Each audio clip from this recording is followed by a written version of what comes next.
Okay. Welcome to this presentation. It's another in a series about the places we will visit during our cruise. My name is Don Campbell, and I'm happy to be here with you as your destination enrichment lecturer. The lectures cover a variety of materials from the culture and history of the area to what we think are must-see attractions and even some local foods. We'll pass along some unique tidbits of helpful information to enhance your journey, and we think it'll be a lot of fun as well as informational. Today we're going to present some information about Greece and our first four ports of call in that country: Argostoli on the island of Cephalonia, Githion, Mykonos, and Santorini. I'll be talking about Rhodes in my next presentation, which includes Cyprus. Greece's official name is Hellenic Republic, and it has been known to locals since ancient times as Hellas. The country is considered the cradle of Western civilization, as well as the birthplace of the Olympic Games.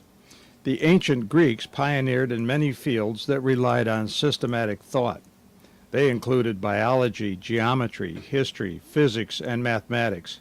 They believed in government by the people, trial by a jury, and equality under the law.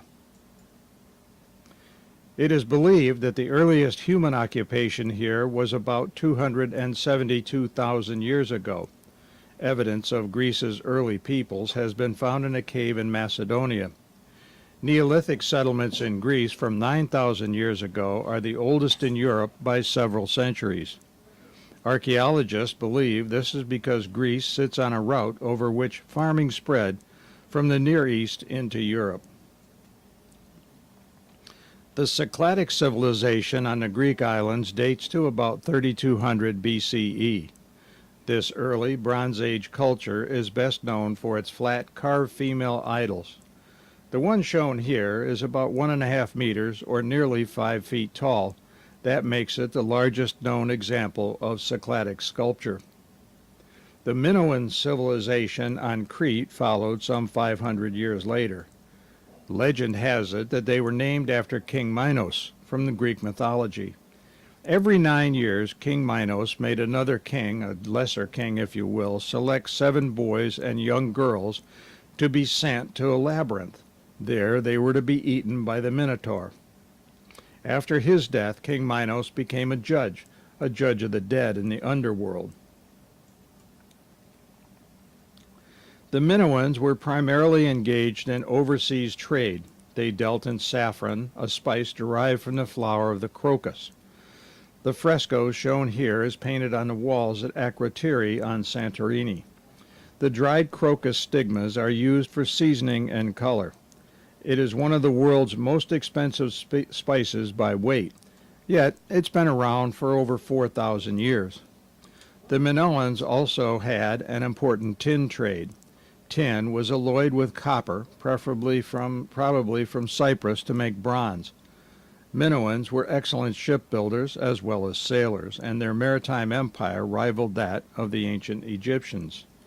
Minoans imported from Egypt include things like papyrus, architecture, and art. Minoan religion focused on female deities. There is some evidence that male gods existed, but the goddesses far outnumbered them. There were several goddesses, and they included a mother goddess of fertility as well as a mistress of the animals. The women were the protectors of cities, households, harvests, and the underworld.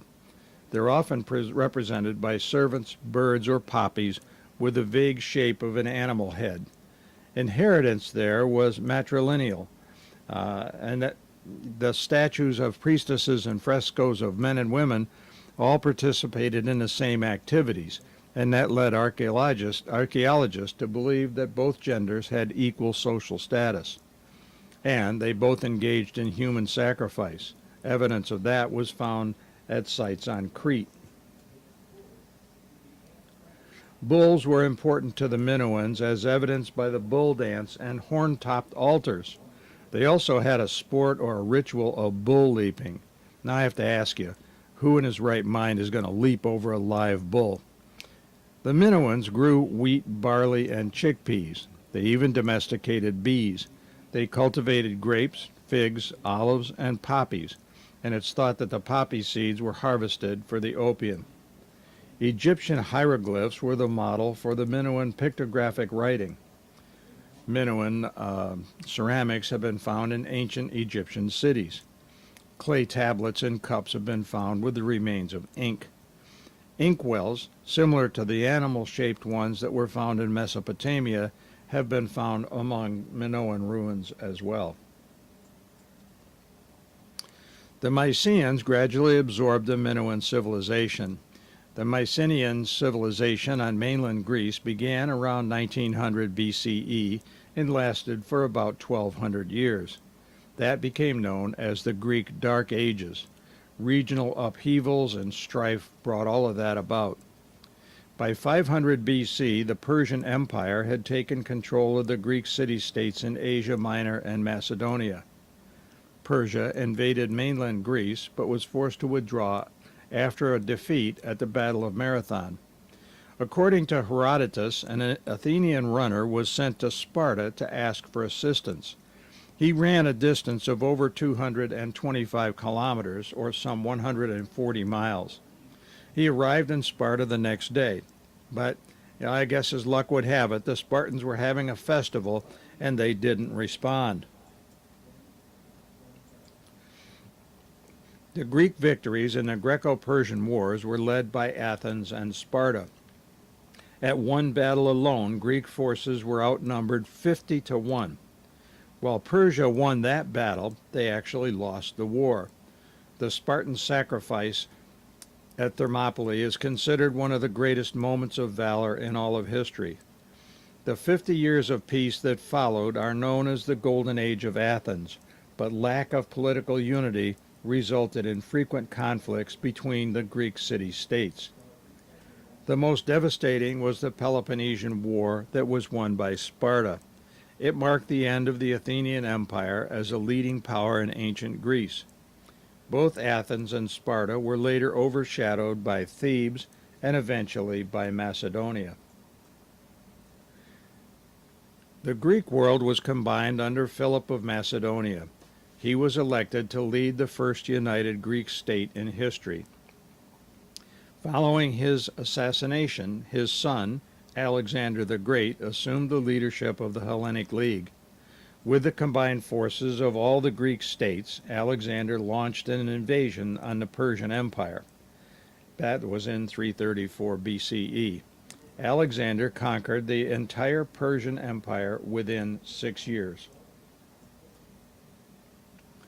By the time he died 11 years later, Alexander had created one of the largest empires in history. It stretched from Greece into India. Greek science, technology, and mathematics are generally considered to have reached their peak during that period. The empire split into several kingdoms shortly after Alexander's death. Around 200 BCE, the Roman Republic got involved in Greek affairs. The Romans engaged in a series of wars with Macedonia some 50 years later. Macedonia was annexed as a Roman province. Another century passed, and the Roman Emperor Augusta annexed the rest of Greece. The Emperor Nero visited Greece in 66 CE and performed at the ancient Olympic Games. Nero broke all the rules. I guess that was his forte. Only Greeks were allowed under the rules to participate in the Games. Then Nero bribed Olympic officials to postpone the Games by 2 years. He bribed his way to several Olympic laurels. Nero competed in the chariot race with a 10-horse team, only to be thrown from his chariot.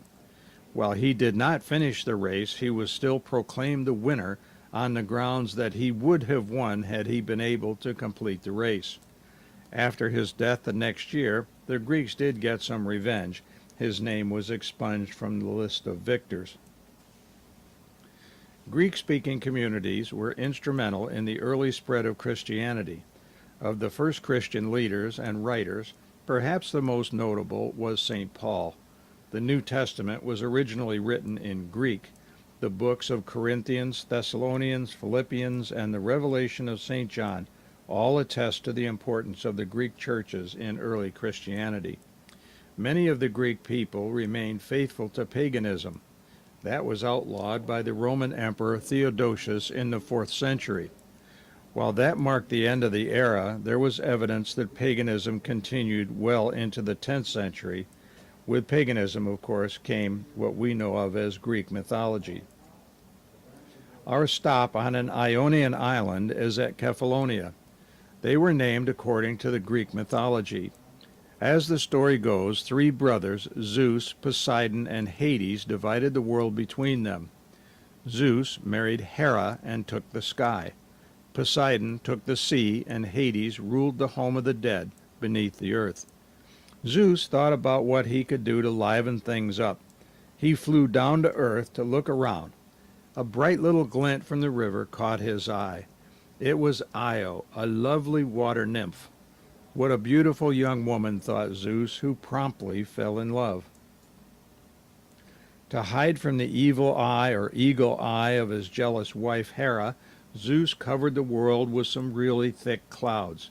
But, Hera was not stupid, and the clouds just made her very much suspicious.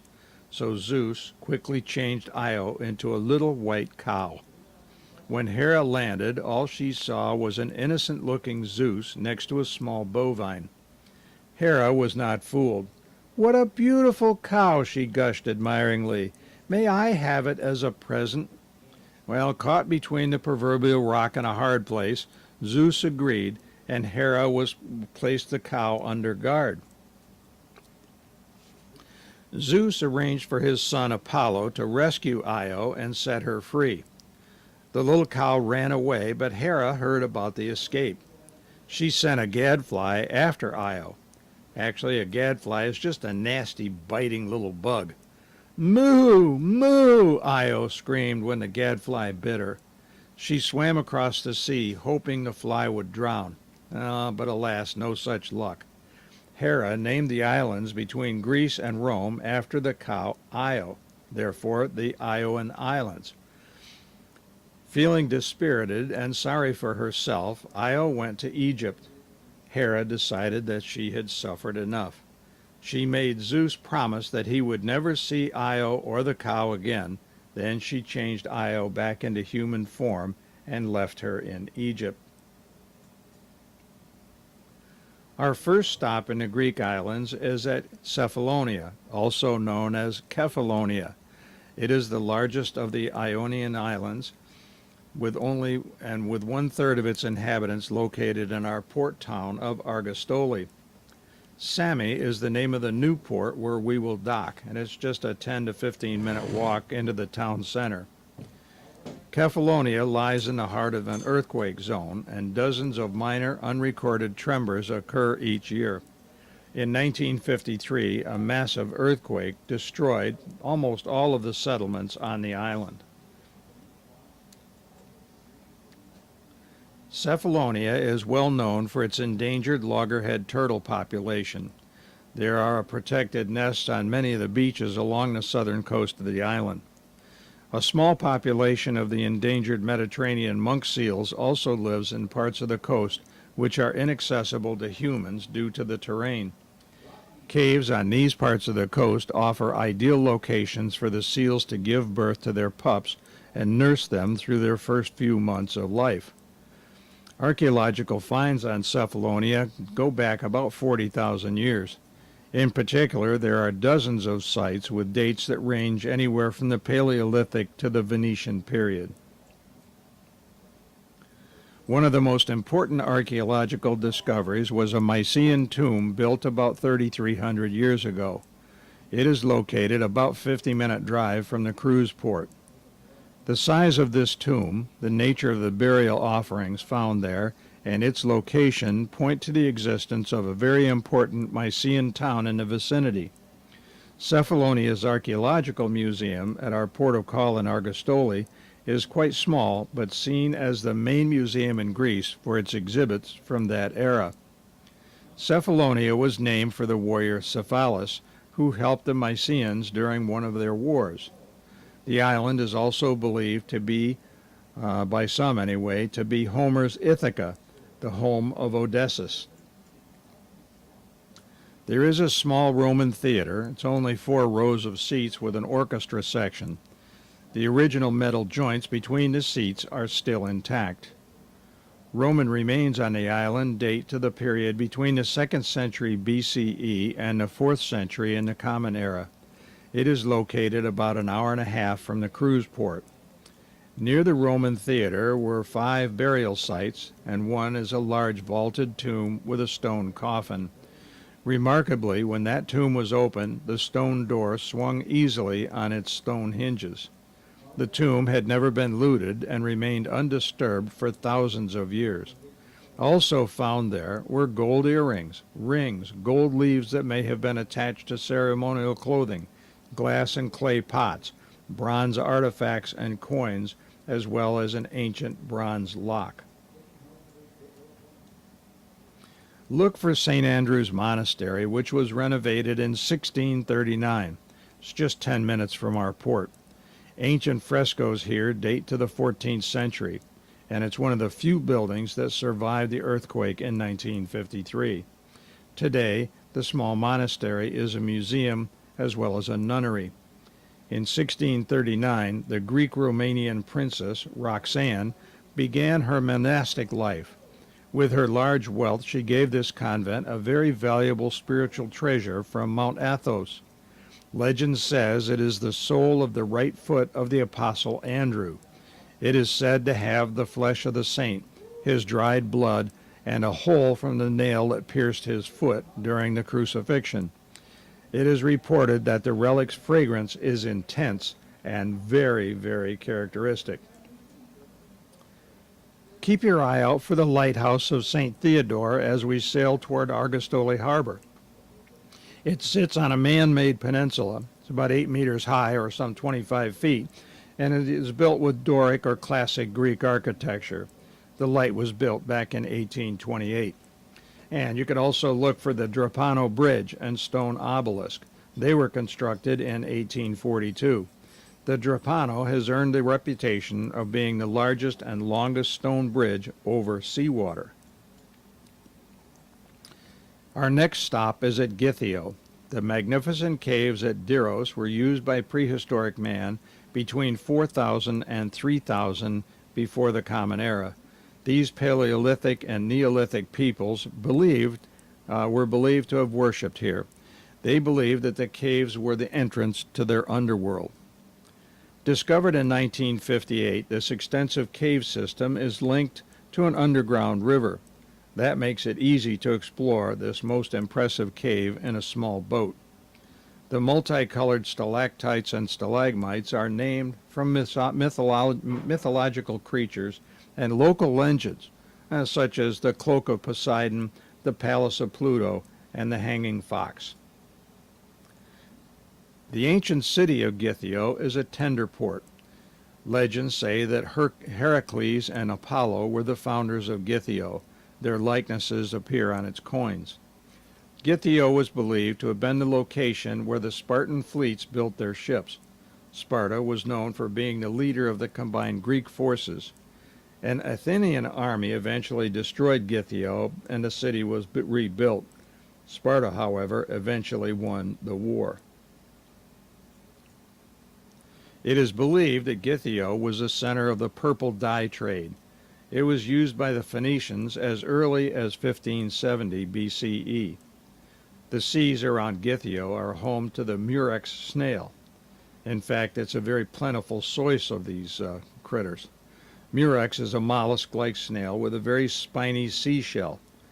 They secrete a purple mucus retrieved by milking the snails. Now, come on, who thinks of these things? It took 12,000 murex snails to make 1 gram of dye. That's a lot of milking. So why was this important? Purple was the color of royalty, and it designated status. It was very expensive. To kind of put it into context, I must have eaten $12,000 worth of snails last night at dinner. In Roman times, Githio was a major port. It was the seaport for the city of Sparta, some 40 kilometers, or about 25 miles to the north. Githio used to be an important port until it was destroyed in the 4th century.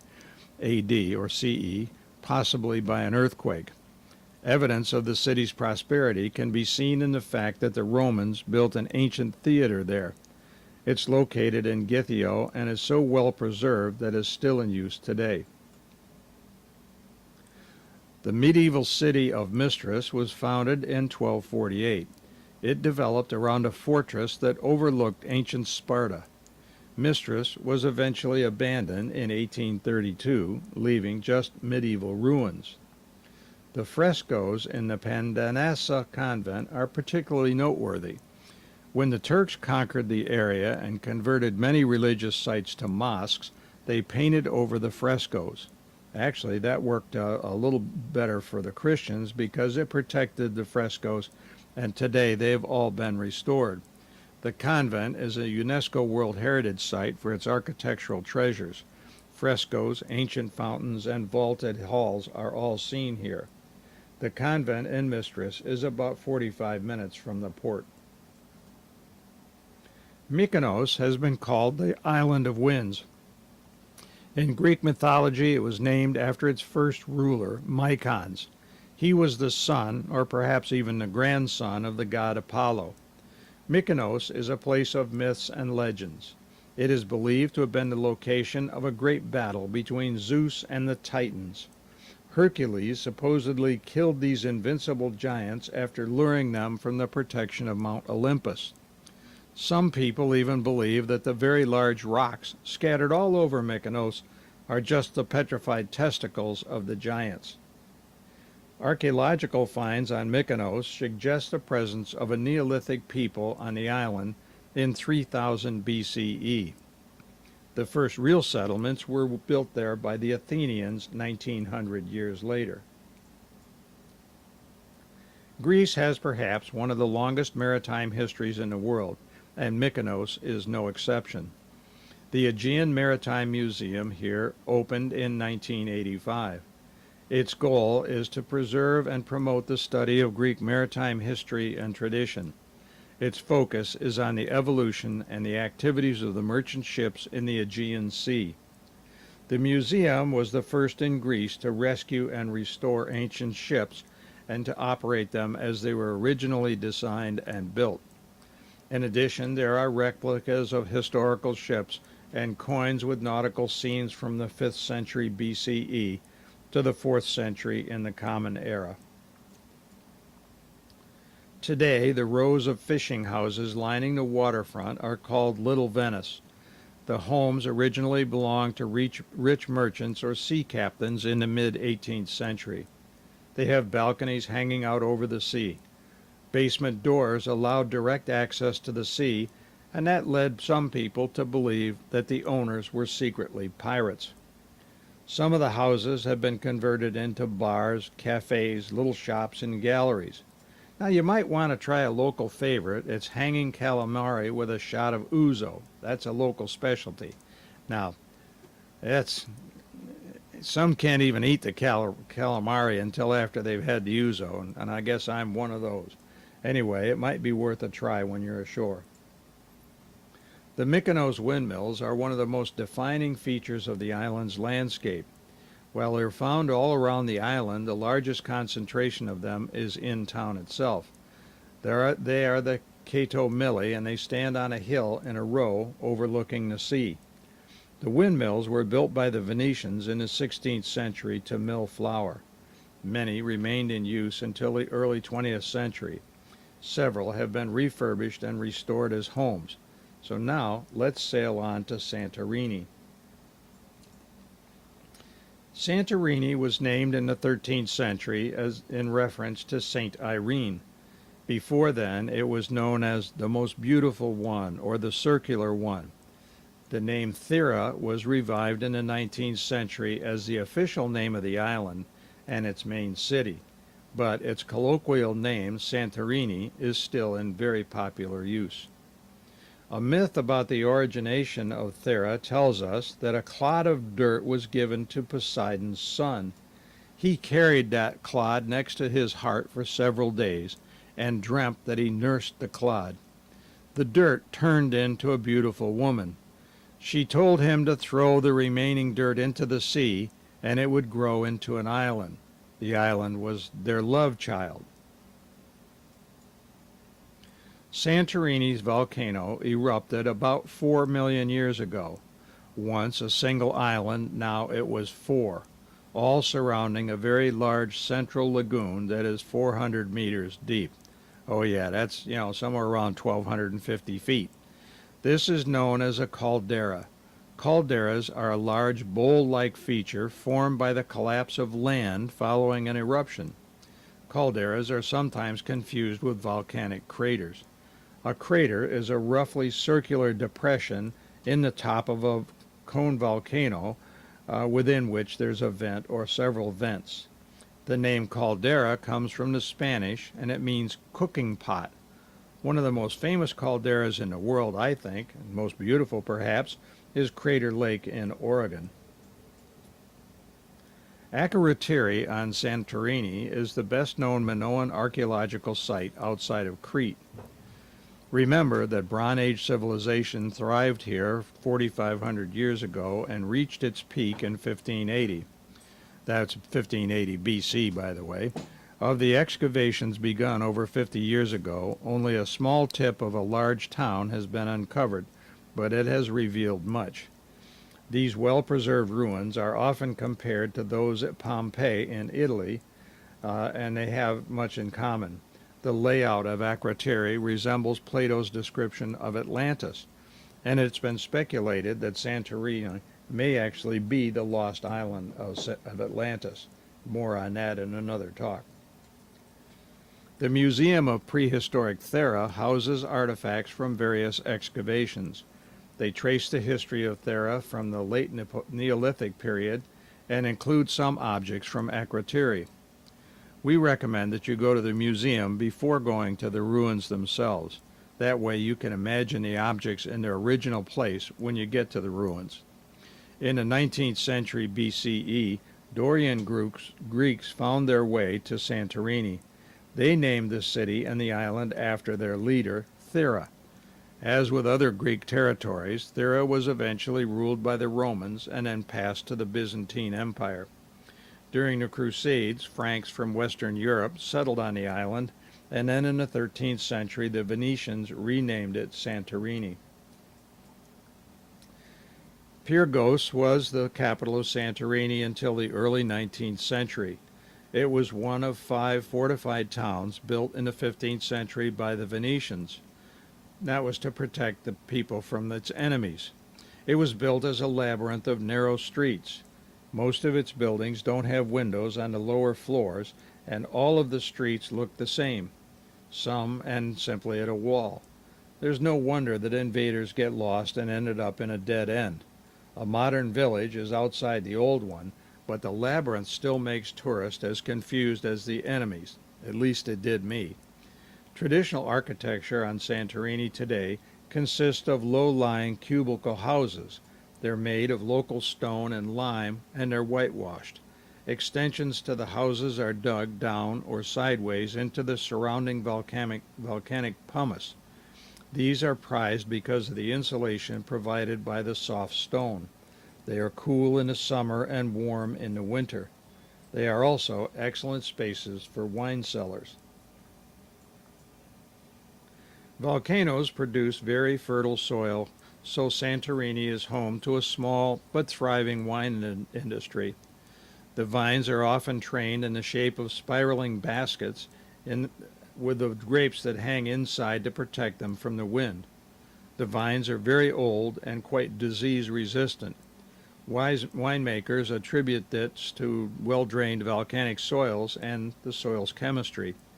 Many plants depend on scant moisture provided by early morning fog, and that condenses on the ground as dew. It's not easy to be a wine grower on Santorini. The hot and dry conditions result in a very low productivity. The acreage here, the yield for that acreage is less than 20% of those commonly found in France or even California. Susie's quickie trip tip here is to try the pride of the island, young, sweet, and strong Vinsanto. Its name in Italian means holy wine. It is a dessert wine made from grapes that have been dried in the sun for 12 to 14 days. They are then crushed, fermented, and are aged for a minimum of 24 months in oak barrels. After bottling, they're aged again up to 25 years. Vinsanto has the aroma of citrus fruit with overtones of nuts, figs, honey, and tea. In order for it to be labeled as such, the wine must be predominantly made from the Astratico grape. The Astratico is often referred to as a white grape in red's clothing. That's due to its full-bodied wine that it produces. Also, I want to make you aware of the somewhat different tender operation in Santorini. The ship will first anchor off Athenos, where guests on the ship's excursions or those with independent but organized vehicle transfers will tender in. Then the ship will reposition to Fera, where everyone going ashore independently can take a tender.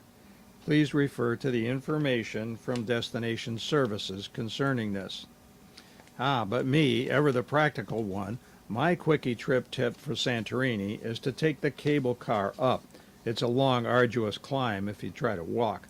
If you feel compelled to try the donkeys, you can do it on the way back down.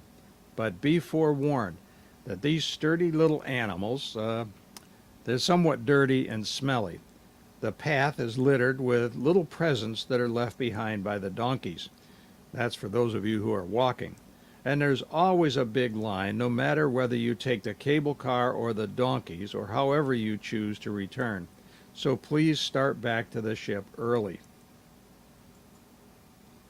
This presentation will repeat on your stateroom television. Again, my name is Don Campbell, and I'm on this voyage with you as your Destination Enrichment speaker. Anytime you meet Susie or me around the ship, feel free to stop to ask questions or chat about this or any of my presentations. We always enjoy meeting and talking to people, as well as having a meal with them. Be sure to watch for announcements of future presentations in your evening currents. Thank you very much.